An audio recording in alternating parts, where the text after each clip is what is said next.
Boa noite, estamos aqui diretamente da Alemanha e hoje faremos uma entrevista exclusiva com uma das maiores teóricas da comunicação, Elizabeth Noel Neumann. Acompanhe-nos.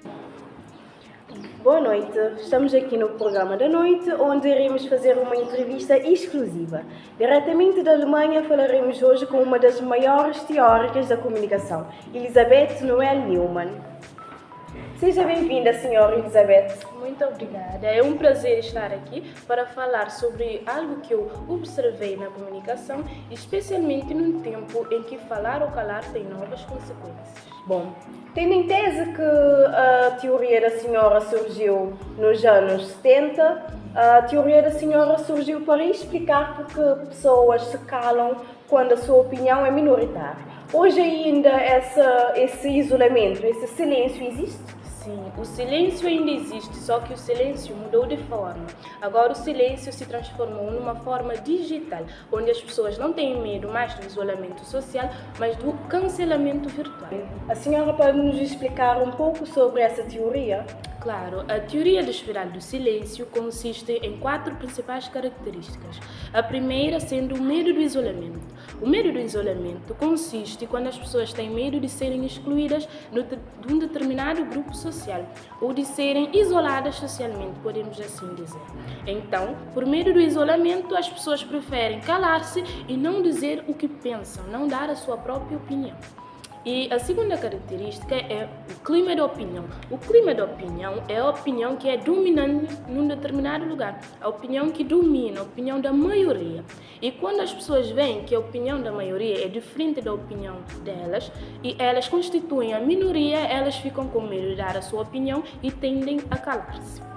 Aí temos também a observação constante. Consiste em observar e tentar captar num determinado ambiente qual é o clima dominante ou qual é a opinião dominante. E ao perceber a opinião dominante, as pessoas tendem a ir de acordo com aquela opinião. E temos também o fortalecimento da maioria, que é mais ou menos quando a minoria cala, a maioria fala. E quando a minoria deixa de dar a sua opinião, a maioria toma uma força e às vezes nem tem tanta força assim. Como entendi, a teoria da senhora traz vantagens e desvantagens. Exato. Então, como vantagens, entendi que ajuda a compreender como a opinião pública se forma, mostra a influência da mídia na criação de consensos e explica porque certas ideias dominam a ideia, o debate, mesmo que não sejam majoritárias. E também, como é normal, também tem as suas desvantagens, certo? Uma das desvantagens que eu percebi é que ela generaliza demais, porque hoje em dia temos, nem todos têm medo de se expressar, por exemplo. Hoje há ativistas, já artistas, já líderes de opinião que não têm medo de se expressar. Também uma outra desvantagem que percebi com a teoria é que com as redes sociais não existe uma apenas Opinião dominante? Opinião dominante, sim. Existem várias opiniões. Então acho que isso enfraquece a ideia de uma única espiral de silêncio. Às vezes nós temos 2 opiniões dominantes e não temos uma minoria. Exato. É isso. E também uma última desvantagem é que a teoria também não considera todos os contextos. Porque, se bem entendo, a teoria foi criada num contexto nazista na Alemanha, onde as pessoas tinham medo de dar as suas opiniões. Exatamente. E hoje as pessoas não têm muito medo de dar as suas opiniões. Exato.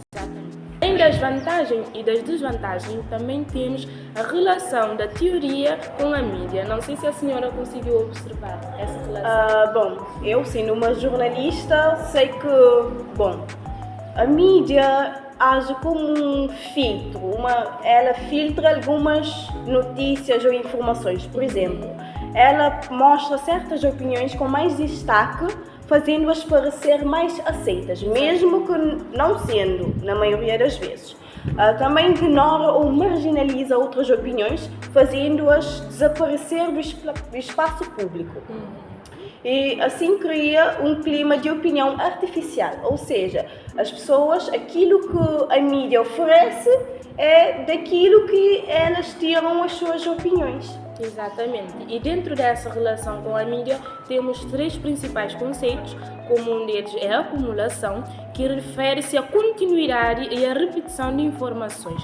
Ou quando uma notícia ou opinião não aparece uma vez, ela é martelada todos os dias no cérebro das pessoas e as pessoas costumam ver essa opinião como uma maioria e às vezes nem é uma maioria.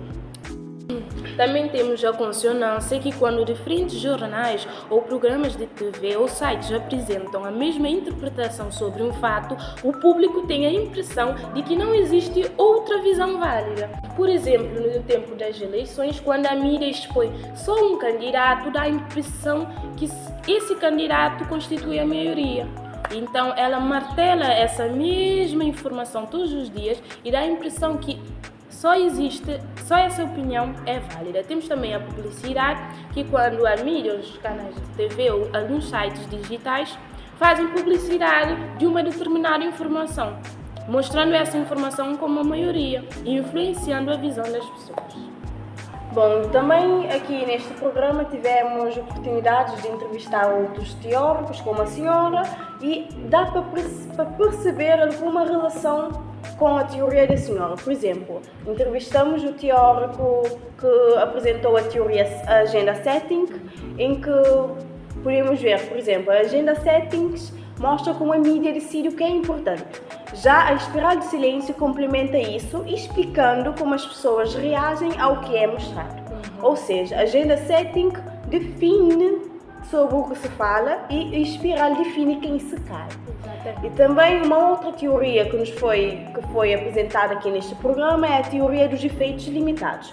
A relação é que, por exemplo, a teoria dos efeitos limitados dizia que a mídia não controla totalmente o público. Já a espiral do silêncio discorda parcialmente, pois mostra que em questões sensíveis a mídia pode sim influenciar o comportamento coletivo através do medo do isolamento. Agora eu vou explicar na prática como a minha teoria funciona. Uma pergunta: a senhora prefere assistir filmes ou séries? Bom, eu particularmente prefiro assistir séries. Ok. Imaginemos que a senhora esteja numa sala com 500 pessoas e essas 500 pessoas preferem assistir filmes. A senhora ainda defenderia que série é melhor? Bom, sendo sincera, acho que não. Acho que eu ficaria em silêncio porque ali nesse cenário a minha opinião seria minoritária.